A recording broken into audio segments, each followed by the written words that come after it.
আসসালামু আলাইকুম বন্ধুরা, কেমন আছো সবাই? আশা করি সবাই খুবই ভালো আছো।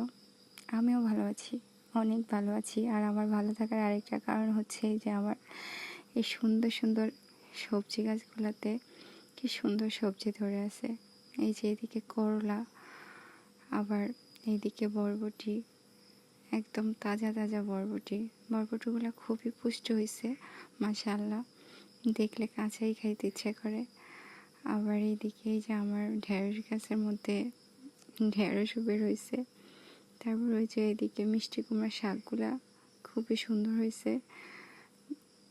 আর এখনও যদিও একটাও মিষ্টি কুমড়া ধরে নাই, কিন্তু শাকগুলা দেখেই ভালো লাগে।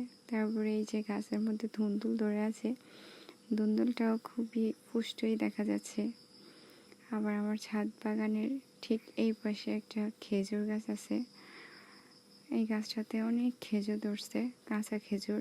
এখন পাকতেছে, কয়েকদিনের মধ্যে একদম পুরোপুরি পেকে তারপর নিচে পড়বে।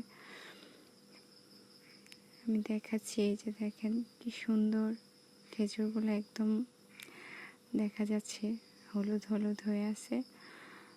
নিজের ঘরের পাশে এরকম একটা গাছ থাকলে আসলে খুবই ভালো লাগে। মাঝে মাঝে ছোটোবেলার কথা মনে পড়ে যায়।